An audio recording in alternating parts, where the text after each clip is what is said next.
I'm looking forward to have this conversation with you today about a topic that is omnipresent in the media for a few years now, the digital age, or the so-called digital revolution. To introduce you briefly, you are a wisdom teacher, an inner scientist and mystic, and author of several books. You just published a new book with the title The Digital Age, A Critical View from a Wisdom Perspective. The book was published in California at the end of last year, so close to the Silicon Valley, and we will probably talk about the Silicon Valley later in this interview. But let's start here. You describe in your book a tragic misunderstanding and its consequences, which has its roots in the limited state of consciousness of the founding fathers of the digital age, and which continues in its many enthusiastic supporters. What do you mean exactly by misunderstanding?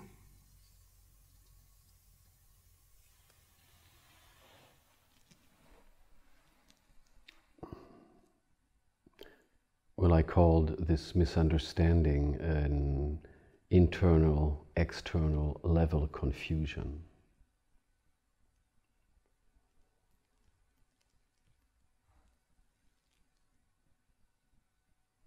This means, briefly, that in the mindset of these founding fathers,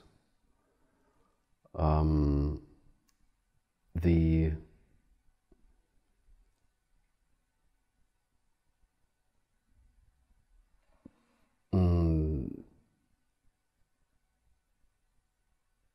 liberating possibilities of the digital age and of the digitization are kind of a replacement for an inner path. They have the same promise as the inner path have always had in thousands of years.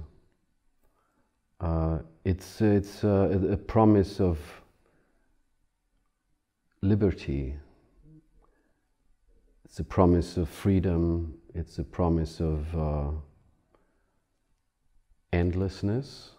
It's a promise of immortality. So of course we have to ask the question whether, is there a difference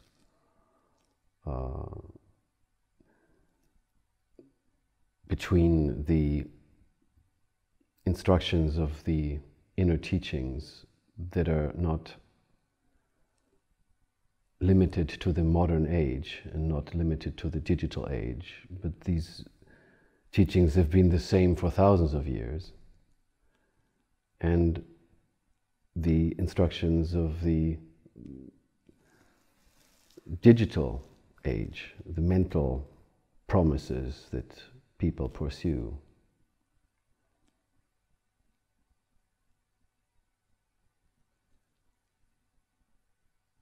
So in this internal, external level confusion, it means that, by technological means that become more and more subtle through the digitization,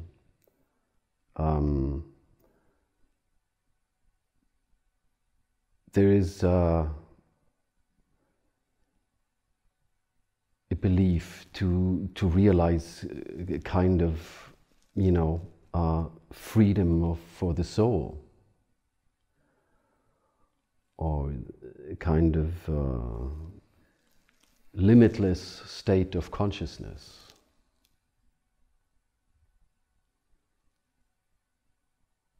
The confusion is that what I'm saying is that these people might have no idea what an inner path is and what it's about. So true freedom of the soul can only be achieved by, never can be achieved by technological means. It needs the unwritten laws, following the unwritten laws of the inner path, as it has happened hundreds and thousands of years ago. These unwritten laws of the inner path have not changed in the digital age at all. So we have made no progress and will make no progress in the future within the digital age regarding the probability of awakening, for instance, of a student of an inner path. This is not sure, it's not one-dimensional. There can be progress.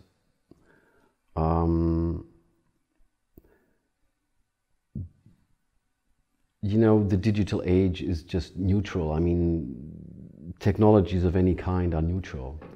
It's only the question in whose service something is working. And as long as people have very little knowledge about an entity called the mind, what the mind is, their own mind, the mind is doing its work, but without any conscious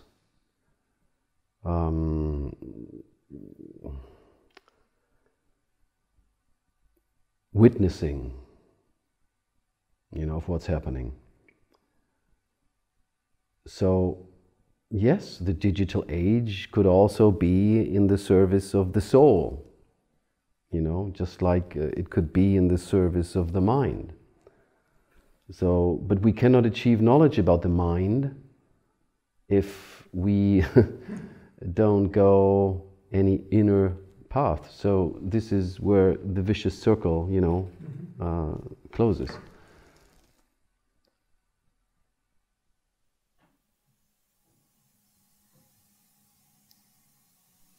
And is there a correlation between an accelerated speed in the outer world regarding the technical development and the speed of the inner growth? There is not a correlation, but there is a link. Yes.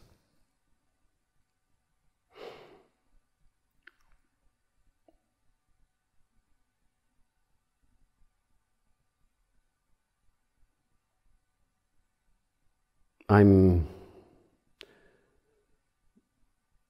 in service of the teachings of the silent mind.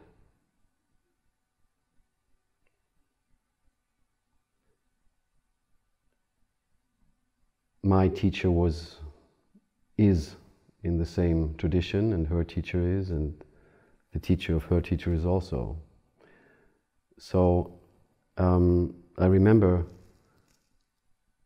Gangaji saying once, the more you slow down internally,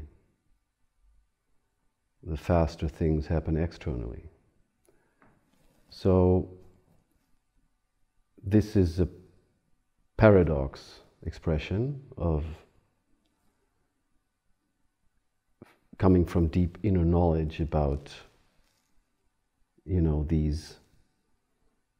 the link between inner and outer frequencies.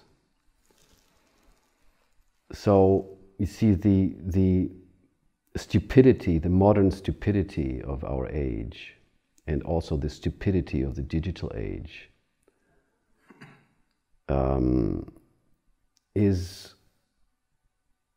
has to do with frequencies not with frequencies that are too slow, but with frequencies that are too fast, internally. We have to see, you know, that the three brains of the human beings, they have a natural frequency. So the gut center has a very slow frequency, and the higher you get, also the higher is the natural frequency. But and this is the normality of digitalists, if the mental mind is kind of decoupled from the other centers of the human being that are responsible for, you know, putting together reality. So if there is a cut, then the mental center starts rotating much too fast. The actual driving force behind this acceleration is fear. And fear is, unconscious fear actually, is one of the major collective driving force in these happenings of the digital age. Very, very few people have reached consciousness of fear. The complete and total proximity, you know, the merging with the essence of fear. So fear is driving, unconsciously driving processes in the mind, and the technologies of the digital age are perfect, you say prolongation, I think you say, of you know, of the mind. So they're in service of the inner acceleration that is happening in the inner world, and through, of course, the possibilities of, you know, of the digital revolution. This acceleration can also be extended to the outer world and becomes visible more and more. But it has nothing to do with the techniques or with the technology. It has to do with the projected mind that is much too fast in people. So this being too fast to realize is a normal state for most of the human beings in our age. In the Occident, I would say, you know, and in the Middle Age, this was different. And would you say that instead of inner growth and inner expansion, some kind of inner reduction is needed today?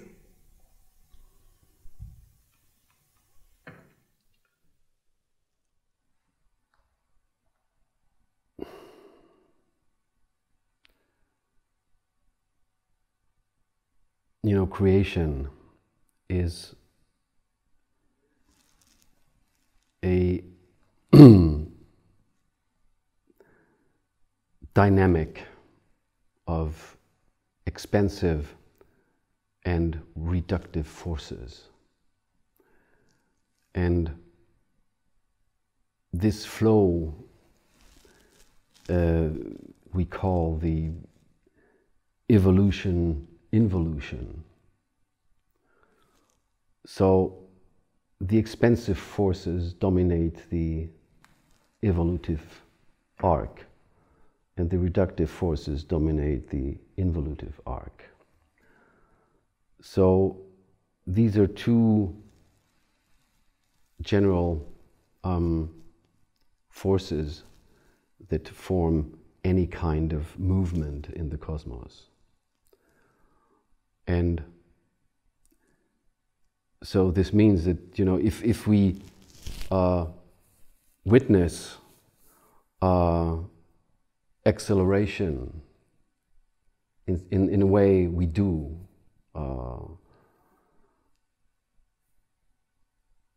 everything becomes too fast. All the processes. It's not only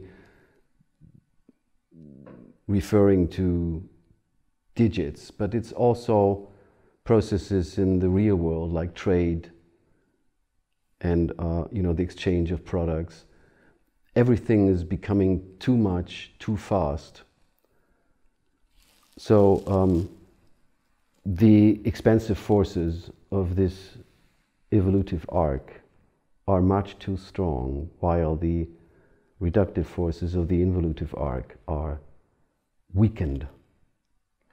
So in the book that I wrote about the inner path and the awakening of human beings, called The Intelligence of Awakening, is the term. It's being published in 2019 in the States.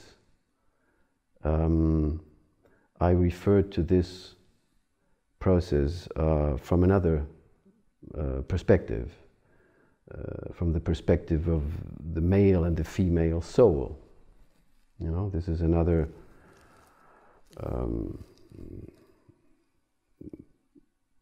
polar understanding of the same thing.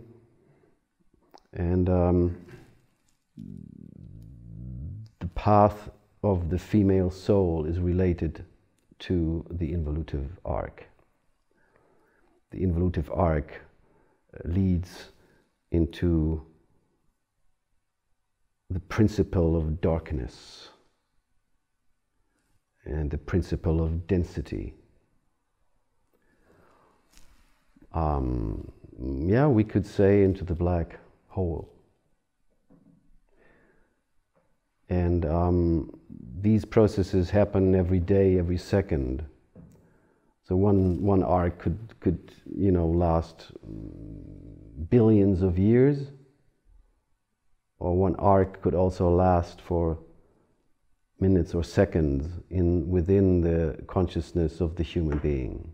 But everything is put together by everything that moves, everything that is in creation can be understood within these two arcs. So yes, we need to slow down, but we can't just understand this, with the understanding of the average rational mind. The slowing down happens naturally when an inner person, a person of the inner path, starts sinking. Sinking within and reconnecting with the second brain of the human being, which is also called the heart center, so that the fear stops rotating in what we call a small circuit of one decoupled center, which is not anymore in connection with what we call the great flow.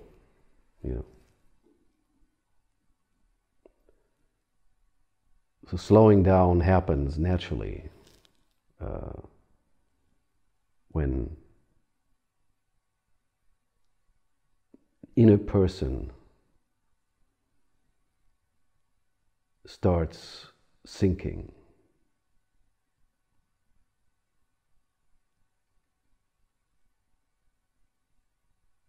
Within.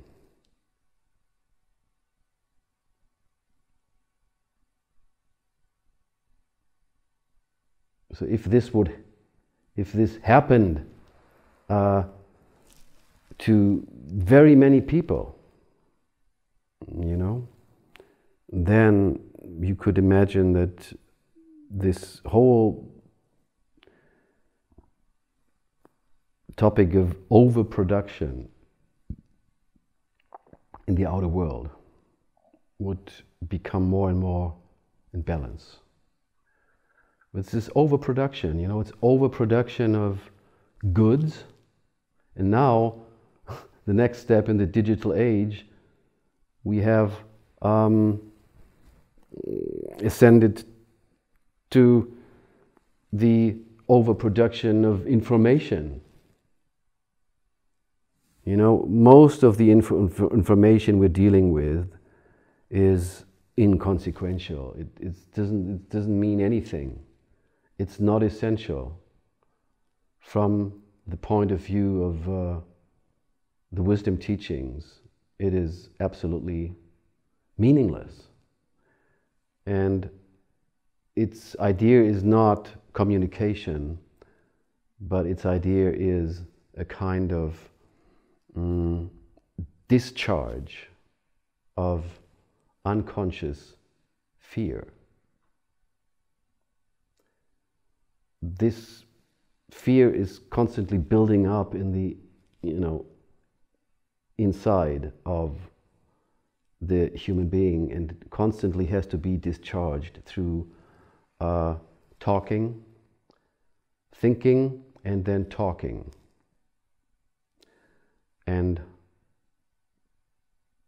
there's a lot of bullshit, which is, you know, which is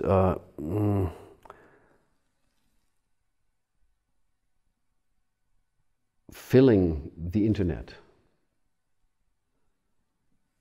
And at the beginning, when we started with the internet, everybody was, you know, in bliss. Oh my God, all these possibility, and there is such a dimension, such a space, and this is pure liberty, you know, to have this immense space.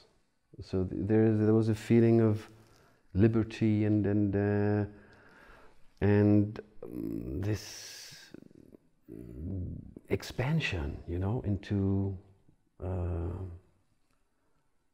space. But you know what these pioneers at the beginning didn't think about is that if you have a very large space and eternal possibilities, this means nothing if people just fill it with bullshit. You know, you can either have a very, very wide and large space. If people just fill it with bullshit, it means nothing, you know? And the mind is full with bullshit in people. So this is, you know, what I called mental pollution. So in the information age, we're dealing with mental pollution. Actually, you know, there is a quote which I just like to read this to you, a reading sample of the book about mental pollution. I'll just find this.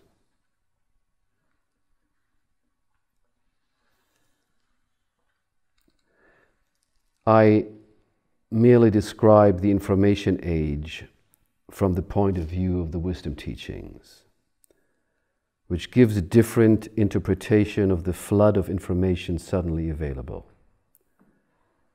These teachings lead me to an inner depth in which only the essential is of concern. From this perspective,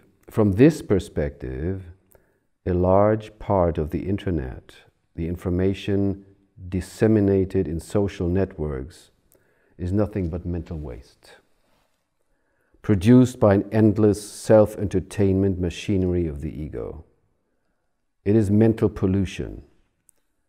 So the information age is also the age of a mental pollution of the atmosphere.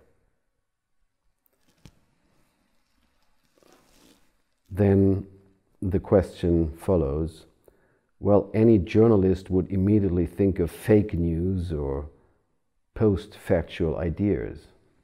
Remember, alternative facts.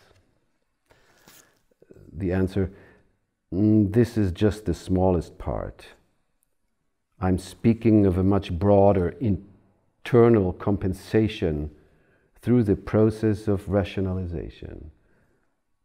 So rationalization is something we could talk about a moment, because it's a very important process in the compensation with fear. So the overproduction in the material world is increasingly shifting into the mental world. The thinking mind constantly wants to consume first physical products and then information. We have arrived in the age of information gluttony. Gluttony is an old concept, almost synonymous with greed, which shows the madness. Filling oneself up as an end in itself. It is no longer about content, it's just about the filling. To escape from fear, because greed is just a derivative of fear. Even deeper, to escape from the inner emptiness. This triggers a process of inner erosion. In a text about the news hunger of the consumer, it says, we consume details about the world in order to hide from the world. Well, not only from the world, would I like to add, but above all, from ourselves. So this is a quote about mental pollution, about inconsequential information, and about people filling themselves up and clogging themselves with masses of needless information. What we need is, to empty ourselves from all unnecessary information. And this, actually, the digital age could help us doing this, this term, the cloud. We use the cloud as a place,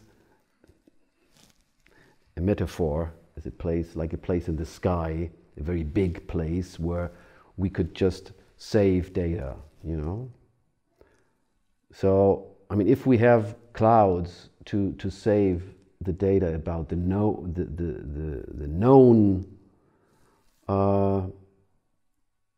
I'm not talking about the knowledge about reality. I'm not talking about knowledge of the self. I'm not talking about the knowledge of the waking up of the human being. I'm just talking about the second-hand knowledge of the known. This all can be saved with the means of the digital age in clouds. So we don't have to stuff it in the brain, It's not necessary to learn all this school knowledge that we used to learn, how long is the river Ganges? I don't know. Do I need to know it? No. Just I just look it up in Google or wherever in a few seconds, I don't need to know how long is the river Ganges, or what is the highest, how high is the highest mountain of the world. This is not interesting knowledge to use, the limited saving place in the brain,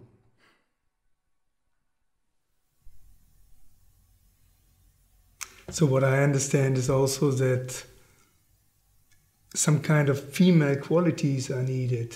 Something like letting go and emptying. And I mean, most CEOs of the tech companies in the US are all men. I think of Facebook, Google, Amazon, Tesla, and so on. So is it right? You say that female qualities are needed within ourselves. Well, you see, the nerd is a sick male archetype of the digital age. And the nerd will expand more and more. So there'll be more and more nerds. So the translation of nerd originally meant stupid person. You know, just a stupid, an idiot actually. And it's a male figure. You think of a nerd, you see a male vision. And as you say, the leading heads of the digital age are all men. And yes, we definitely need much more female intelligence. A woman and female soul is not precisely the same, as the inner path makes a distinction between the outer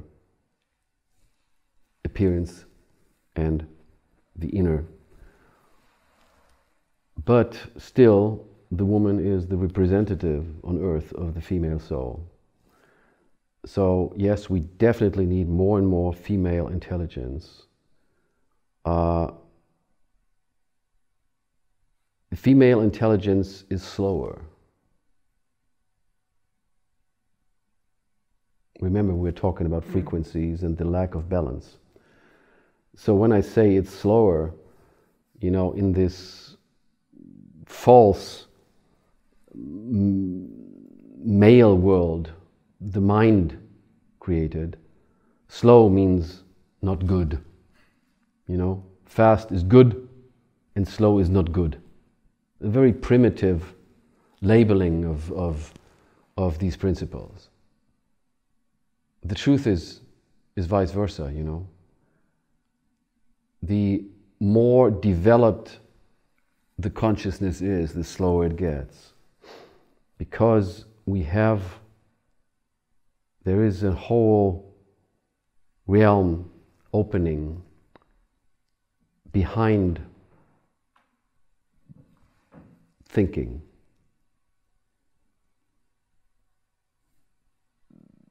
Thinking itself does not represent the highest form of intelligence in the human being. There is a world beyond thinking. This is a world of silence.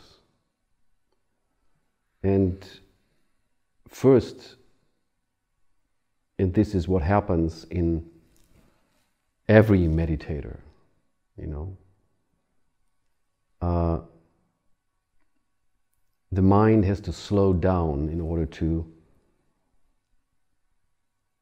sink and to touch deeper levels of consciousness. And the deeper you fall, the slower the frequency becomes.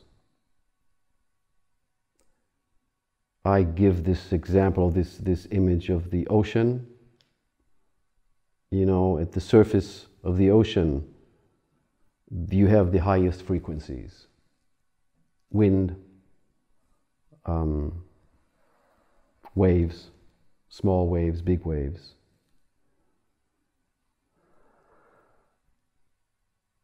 And on the ground of the ocean, the movement has become very, very slow.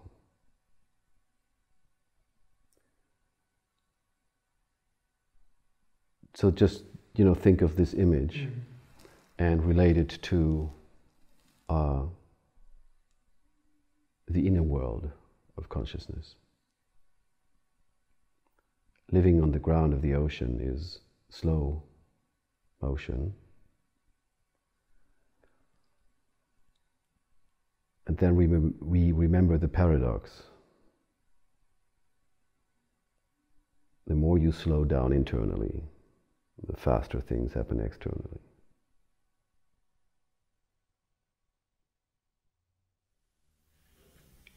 You just mentioned higher forms of intelligence. In your textbook of the Inner Path, Intelligence of Awakening, you described that the increasing visualization of artificial intelligence in the outer world by robots is only a reflection of the inner world, where artificial intelligence has long been established. What do you mean with that, and what is the difference between artificial intelligence, either in human beings or machines, and true intelligence or an intelligence of awakening?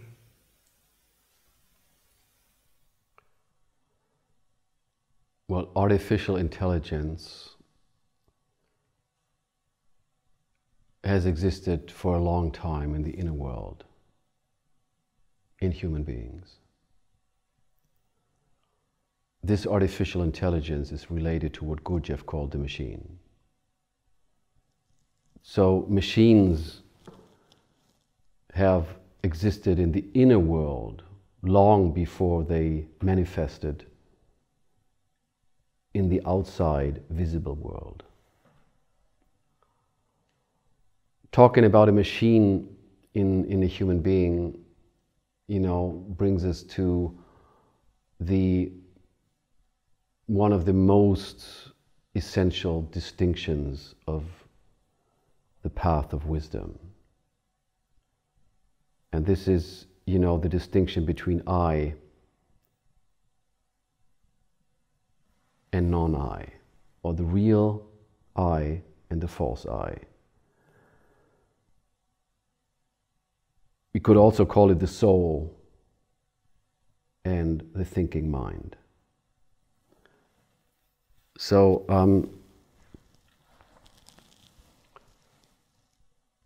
coming from this famous lament of Goethe's Faust, two souls are dwelling in my breast. And one is striving to forecast, once again. One is striving to forsake his brother. So this is a major understanding of the inner path. So it's saying that, who are these two souls? What Goethe's Faust called two souls is what I call the soul and the mind, or the real and the unreal, or the real and the reality and the imitation of reality. So we have to, distinguish these two. Yes, we could call them parallel worlds in the inside of a human being.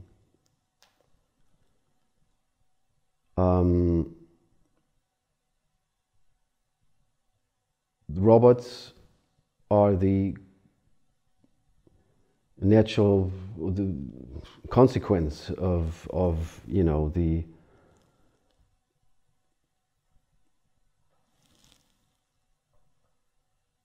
manifestation of the machine inside of the human being. And this is not limited to the modern age. This is much older. This goes back to the first century, the first maybe 1,000 years before Christ. when this mental I, this machine, was actually born.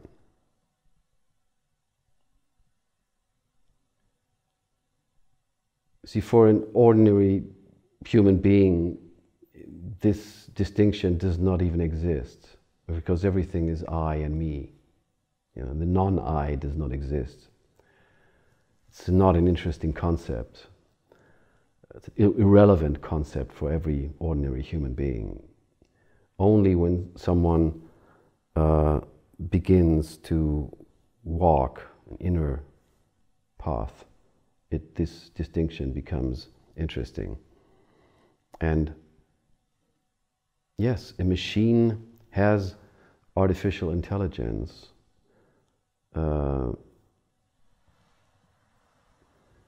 This artificial intelligence in a human being is a fake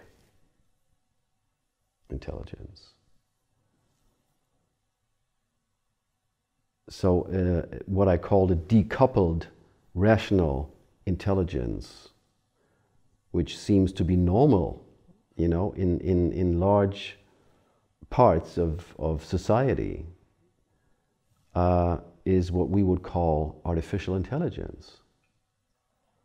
You know, it's not intelligence connected to the source within the human being. So artificial intelligence and the working of artificial intelligence could be simply the normality of people. You know, normality in it could be normal in politics, it could be normal in people in the entertainment business.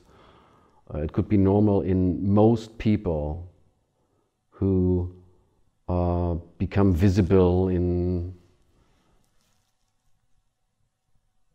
social media or even in the real world. It is just normal, you know, artificial intelligence is normal. It is what I call the madness of normality, I think is what I call it, you know.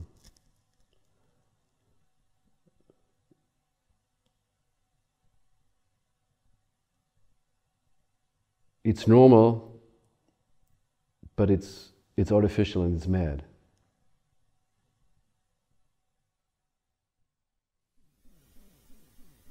And do you see any difference between algorithm in a machine and algorithm in a human being? Because the digital age is also the age of the algorithm.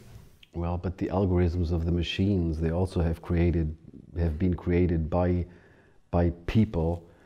So the question is, have been created by whom, you know? A machine, from the perspective of the inner teachings, a machine could give the instructions to the machine. So the artificial intelligence within the human being, which is not connected to the soul and therefore not connected to reality in an absolute perspective, this artificial intelligence could program, you know, the machine and create the algorithms. So it's obvious that this machine then is an extended arm of a machine that has created it. But also an intelligence that is connected to the soul, a real intelligence, not a fake intelligence. An intelligence coming from the wisdom of the human being, of the true knowledge about the self, could also create or program a machine so that the machine is in service of humanity, is an assistant of something, you know, in medicine, in other realms in business, in other realms of life. So it's not the machine itself which is the outer machine or the robot, you know, which is a symbol for the evil. But it is the machine that is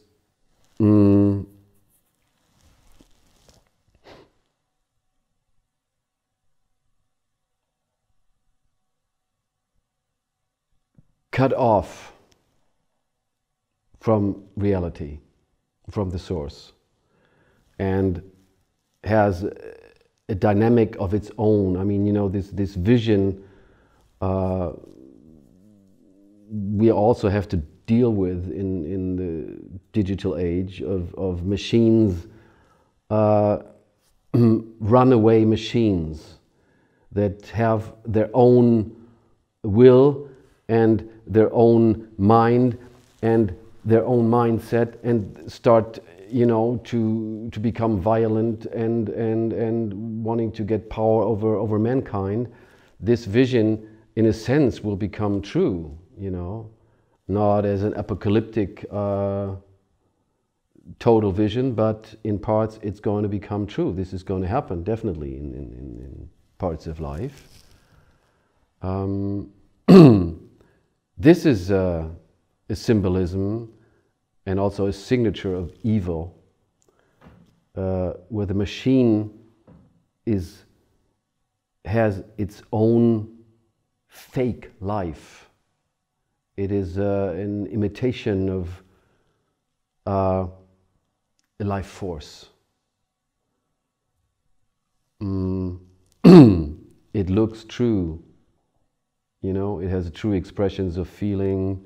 It's going to look like a human being, and the day will come when you sit, you know, in a public bus and someone is sitting next to you and you're not sure whether this is a machine or not. You know, you have to.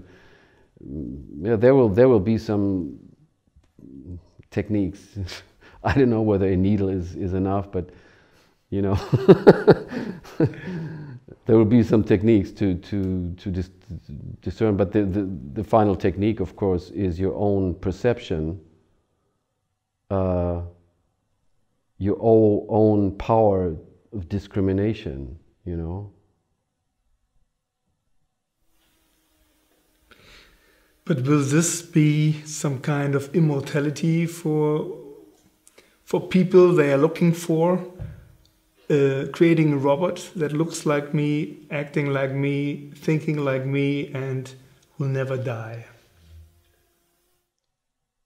Not only the founding fathers of the digital age, but many leading heads have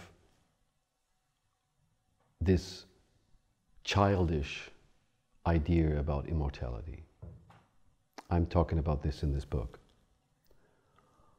This is also an internal-external level confusion, because they believe that they're looking for, you know, immortality of the physical world, a physical immortality. But behind this idea is really the motivation of the ego to become immortal. This is the idea behind this, you know. The ego, through the means of the digital age, has seen its chance, is seeing his chance coming. This is my chance, you know. The idea is, I am becoming immortal.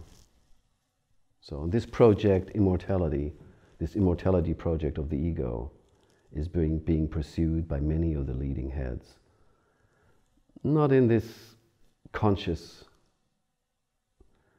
not pronounced in this direct way, but through the indirect, as I said, level confusion projected on the physical body. But they don't mean the body, they mean the ego, the thinking mind. So immortality is also the topic of the inner teachings. So it's also a level confusion when so-called transhumanists are very enthusiastic about the idea to bring immortality and intelligence into the entire universe. Transhumanists are simply naive and have no idea about the mind. This idea of, kind of enlightenment through technological means is naive and childish. These people should do what everybody has to do who is interested in reality. First, you have to know about your mind. You have to know about what creates illusion in your consciousness. And if you don't go this path in a very consequent way, you would just be a victim of deception, deceit of your mind. And this is what happens to transhumanists. To most of them, I would say.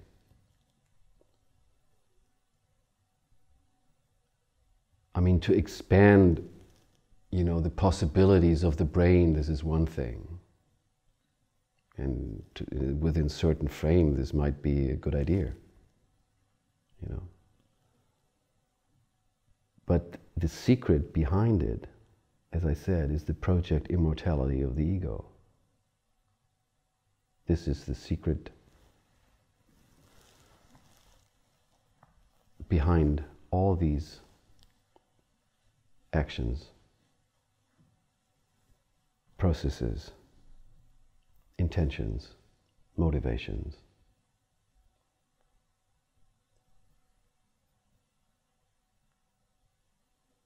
The idea of a limitless life, boundless, limitless,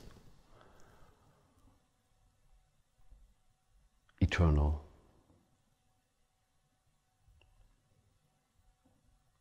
with no attachments to this decaying physical body.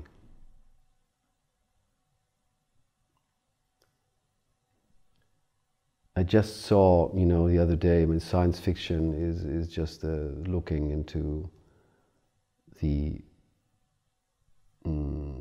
idealistic ideas of the thinking mind.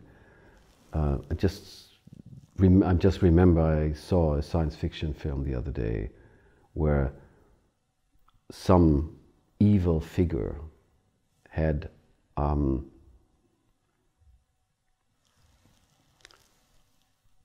succeeded in preserving himself, but only as mind. He had no body anymore, but through some, in a kind of technical environment with hundreds of computers and servers, and this mind was living and had resulted in, yes, eternal mental life. So this is the dream. This is the dream of the mind.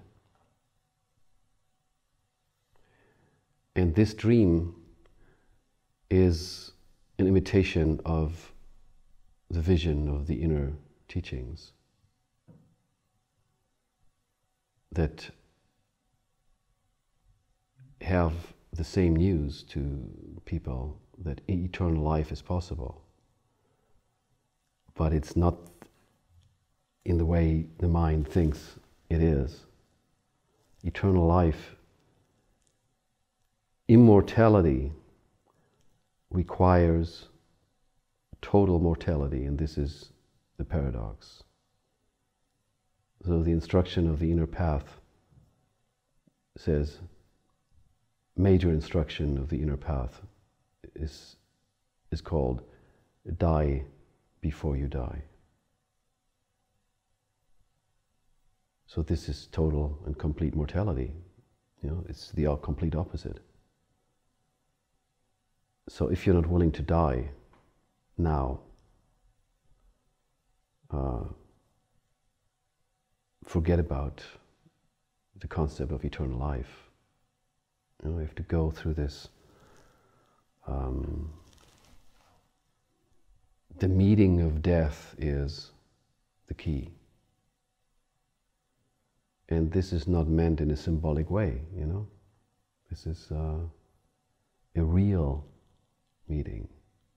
It's a real death. It's a real experience. And it is related to the I. This is what people believe themselves to be, so it's a death and dying of me. This is mortality.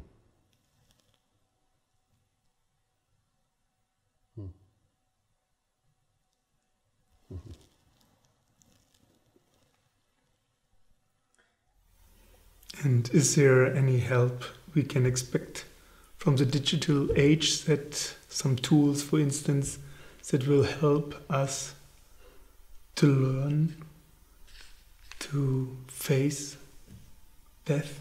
It's not a tool for awakening, you know.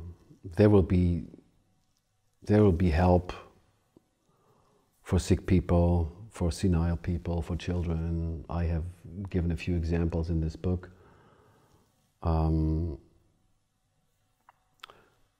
This is not really my topic.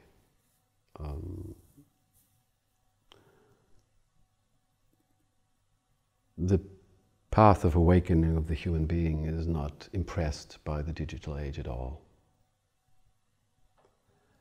But at the same time, we can also say in a positive sense that digital age is also what in the inner teachings we call, you know, a signature of an evolutionary step of mankind beyond the next step behind or after rational intelligence. Because what the digitization also represents is the dissolving of directed perspectives, you know. So we could imagine, you know, this space as a 360 degrees open space, and every perspective is not just possible, but is linked to each other in a system, in a expanded network of a world of ideas. Ideas not connected to a personal I, not connected to a personal me, but the ideas as a sphere of being, of creation. And this really beyond all the misunderstandings that people have, we're talking about in the digital age. This could be the real, you know, the real potential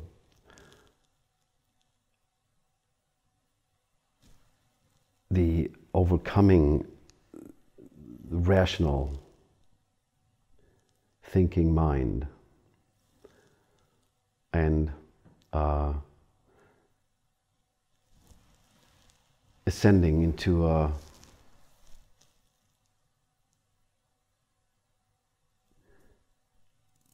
non-perspective perspective. I mean, you know, the head of human beings is round. It's not a, you know, a box.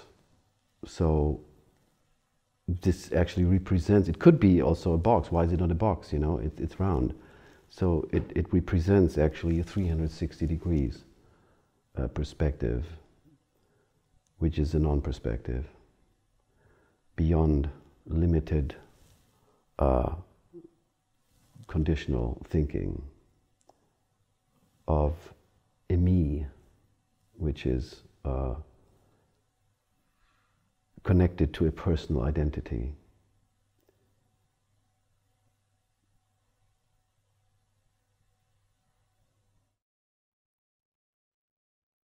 You are the founder of the monastery Gutsaunsdorf, Place of Stillness, in the northern part of Germany.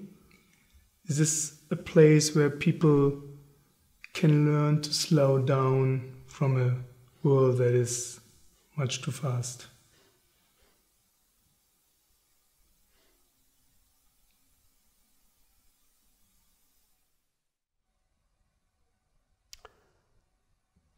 Well,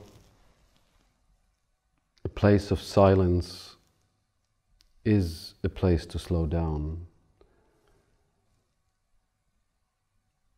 But a place of silence is also a place where you meet, where you have to meet the acceleration of your mind before you can slow down. So it's both, you know. It's a place of meeting the suffering in this accelerated and cut off mind world. If you have the courage to meet the driving forces of the mind. I was talking about one major of these driving forces called fear. If you have the courage to meet this fear, you will find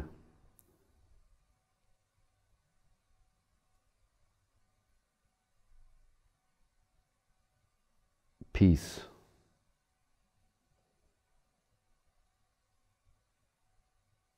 which is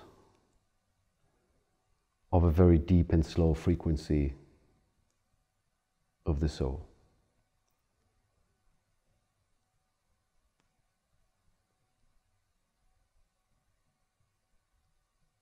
Finally, you know, to tell you the truth, it is beyond fastness or slowness. It's all at the same time.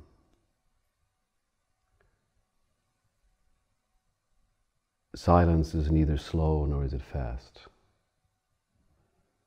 But looking from an outer perspective, I can say that life slows down. I mean, if all the, you know, the driving forces just fall away, you're not in flight. You're not running after illusions any longer. You know, the carrot has fallen down. So there is no need to speed up all the time.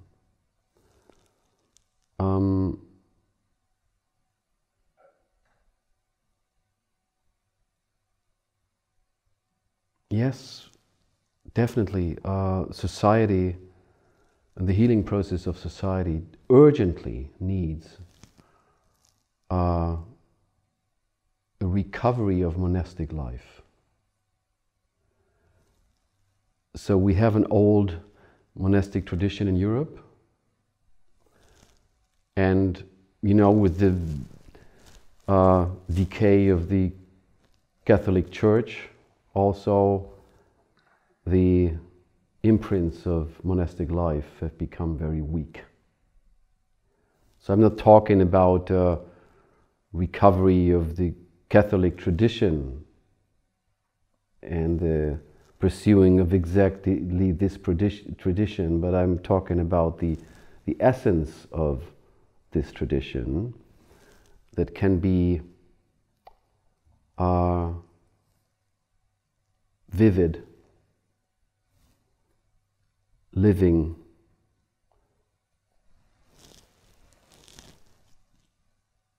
here we're not neglecting the Christian roots, but it's not a Christian monastery. It's a trans-religious monastery. You know, we have where the Christian tradition meets with Eastern traditions, because I actually originally came from an Eastern tradition, Indian tradition, Advaita tradition, or non-tradition, however.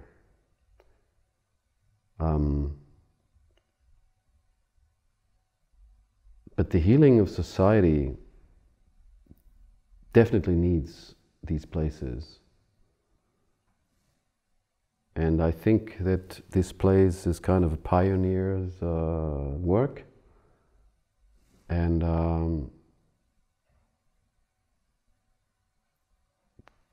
might be able to give, you know, impulses to more